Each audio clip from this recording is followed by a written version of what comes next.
Hello, Jess Too Good here. Today we're taking a look at the LEGO Avengers Endgame Compound Battle set with 2 big figs, 4 minifigures, 1 statuette micro figure, 699 pieces, and it retails for $100 in the United States.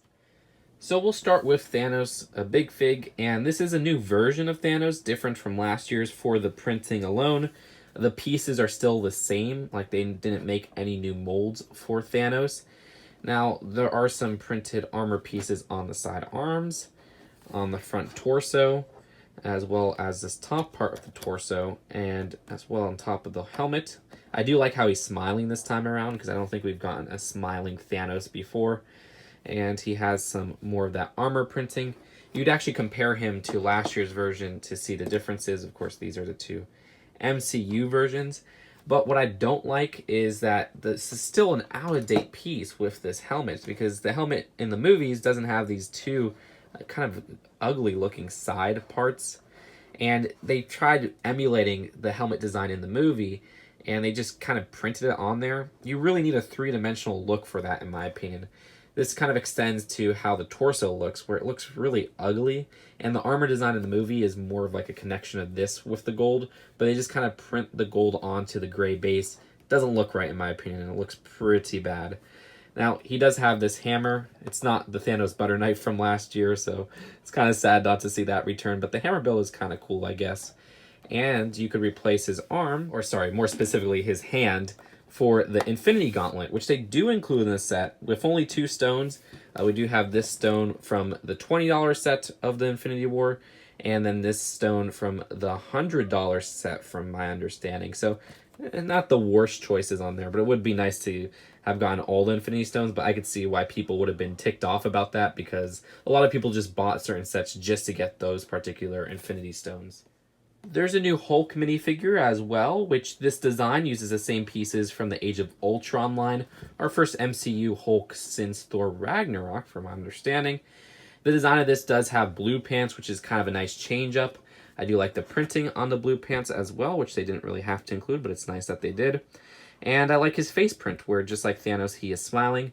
Though it is kind of odd because LEGO's original Hulk had some toe molding. Now this has no toe molding and no toe printing, so I don't know what they're going on for there.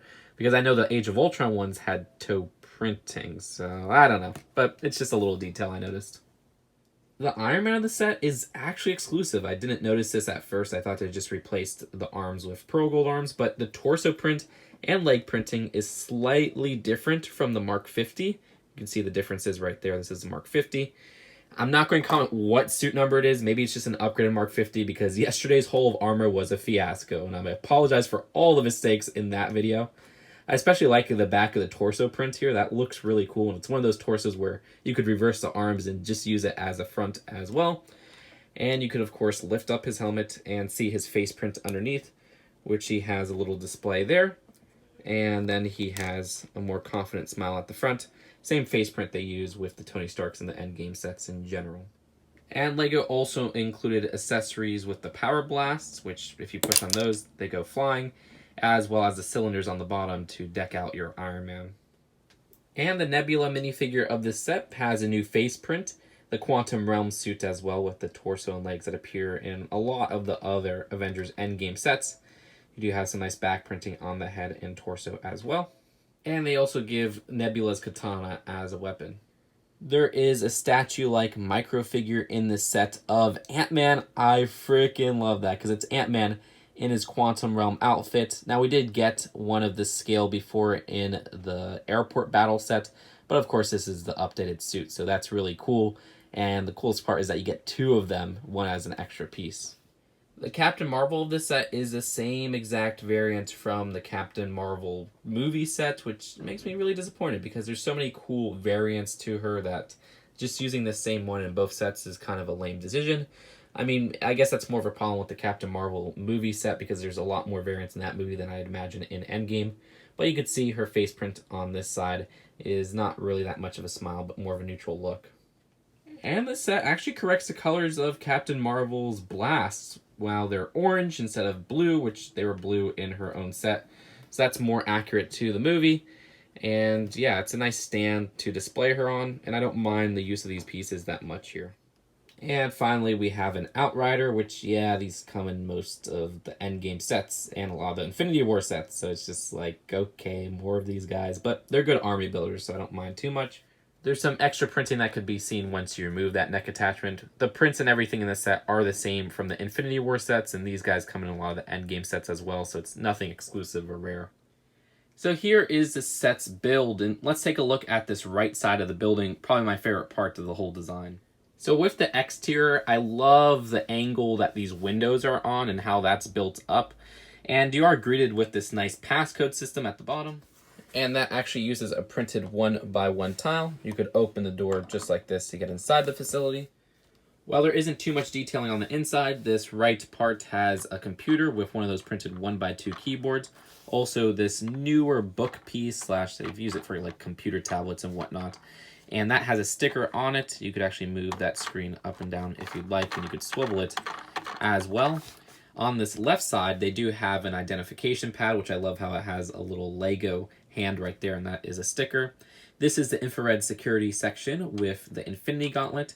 You can move those bars down, and to get a better look of that, they actually make it quite easy. All you have to do is pull this section right here, and it easily disconnects. All you have is that clip going into that space right there to reconnect it. And that makes it easy for you to connect the gauntlet onto Thanos if you want. Of course, we already took a look at the gauntlet earlier, but it just kind of goes onto that hook part right there. And you could easily place it once again. I also like how they have some of those infrared security bars on the opposite side as well, just so it looks good from the window on the outside. The top floor has a nice meeting area with 3 chairs, so you can put Captain Marvel, Nebula, and Iron Man on there. And we do have this printed little disc piece, which has been used in some of the other Endgame sets. 3 cups, as well as a bottle, which is kind of a liquor reference, it looks like. So I'm kind of amazed they did that in a modern setting. And on this wall right here, there is a nice sticker diagram of the Outriders. And on the opposite side of that very same panel, there is this stickered Avengers logo. And at the roof of the building, there's another one of those printed discs. You do have some little details as well with some vents and whatnot. A turret that you could rotate, and it can be adjusted up and down as well.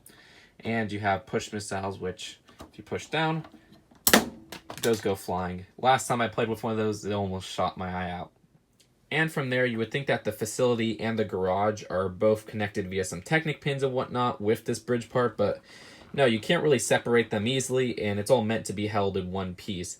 But you do have that top bridge there, and at the bottom, they include a nice little pathway, some tools on the side, which include a black crowbar, which is not the most common color for that piece, and a side door to the garage, as well as some nice window designs.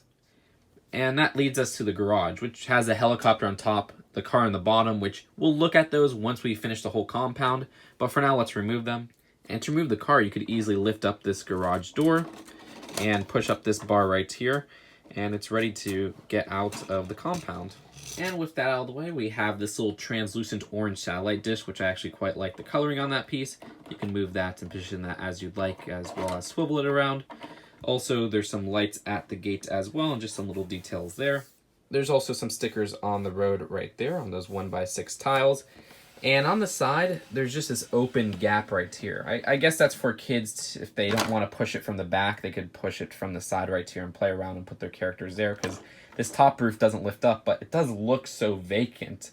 And it's kind of jarring once you look at the opposite side, which has this really nice detailing. We all looked at it earlier with the windows and the doors and the tools and whatnot. I don't know why they didn't fill that side up. And at the top, there's 4 stud shooters, which you guys all know how those work. There's also the helicopter landing pad, which has a sticker on it. And I do like how easily the helicopter fits on there. Like, it's just a natural fit. And now it's time to look at the helicopter in more detail. And here is the Avengers Copter, a perfect match for the Thanos Copter. The design of this has some stickers on the side. We also have a little place to hold a katana. We do have the rapid stud shooter at the front, which I'm going to regret activating this, but just shoots out all the studs just like that. We have a fire extinguisher as well as another one of the same stickers. At the tail, there is another sticker for the Avengers logo. Just a little bit of detailing there. And of course, you have your rotating blades up top, which are always fun to play around with. And the cockpit has a really small windshield, but you can lift that open, fit one minifigure inside. And there is a stickered little dashboard right there, which does have a pretty neat design. And there's one last build, which is this car, which is basically a glorified Juniors build. Like, it has a very similar design to a lot of the Junior sets. We do have Avengers logo on both sides stickered. There's a pretty nice front design with this little grill piece. And there are stud shooters at the back, which if you push down on that, you lose the piece forever. You could rotate this back area. There's a stickered double cheese slope.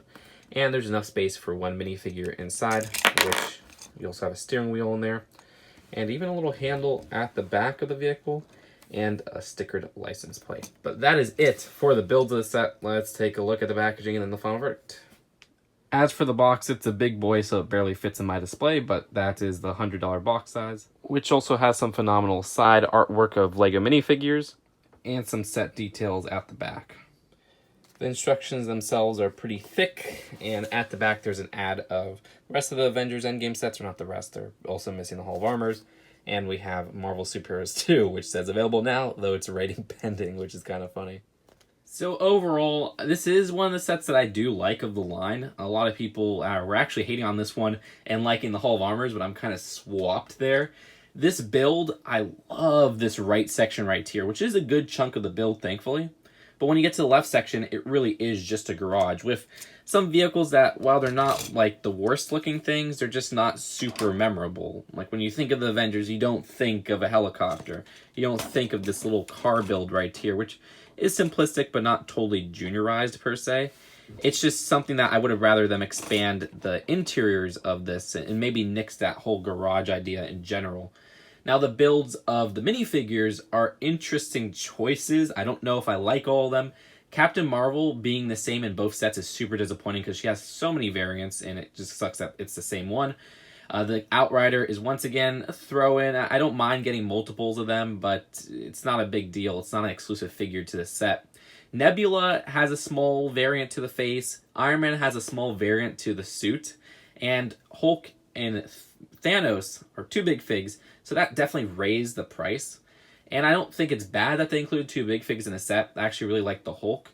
It's just that the Thanos is so disappointing to me. I see a lot of people defending it, and that's okay. Everybody's to their own opinion.